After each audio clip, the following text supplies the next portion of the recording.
ஹலோங்க. ஹர்ஷனோட lunch பாக்ஸுக்கு இன்றைக்கி strawberry, orange, cheese taco இது தாங்க கொடுத்து விட்டுருந்தேன்.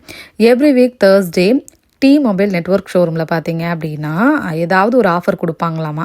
இப்போல்லாம் ஃபால் ஸ்டார்ட் ஆகிடுச்சு இல்லையா, ஸோ அதுக்காக அங்கே போயிருக்கும்போது க்ளவ் கொடுத்தாங்க அப்படின்னு சொல்லிட்டு வாங்கிட்டு வந்தார். சரி, எனக்கு யூஸ் ஆகும் அப்படின்னு சொல்லிட்டு நானும் வந்து வாங்கி வச்சுக்கிட்டேன். ஆஃப்டர்நூன் லஞ்சுக்கு பார்த்தீங்க அப்படின்னா மஷ்ரூம் பிரியாணி தாங்க பண்ணியிருந்தேன். நம்ம மக்கள் குழம்பு, ரசம் இதெல்லாம் விட ஏதாவது பிரியாணின்னு சொல்லி கொடுத்துட்டா போதும் சாப்பிட்ருவாங்க. அந்த மாதிரி தான் எங்கள் வீட்டில் 2 பேரும் 3 பேருமே இருக்காங்க. ஸோ இன்றைக்கி மஷ்ரூம் பிரியாணி பண்ணியாச்சுங்க.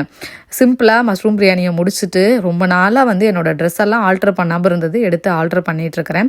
இதை எடுத்தே ரொம்ப நாள் ஆச்சு. கொஞ்சம் ஏதோ சிக்கலாக இருக்குன்னு சொல்லிட்டு இப்போ தான் வந்து எடுத்து அடிச்சிட்ருக்குறேங்க. வீட்டில் எங்கள் அக்கா, எங்கள் மாமா, எங்கள் அண்ணா ஒய்ஃப் இந்த மாதிரி எல்லாருமே தைப்பாங்க. அதனால எனக்கும் கொஞ்சம் தெரியுங்க. அதுதான் வந்து நானும் பண்ணிகிட்ருக்கிறேன். நான் பண்ணுறத பார்த்துட்டு தர்ஷுக்குட்டி அவன் பங்குக்கு நானும் உட்காந்து பண்ணுறேன்னு பண்ணிகிட்ருக்கிறான். நம்ம நெக்ஸ்ட்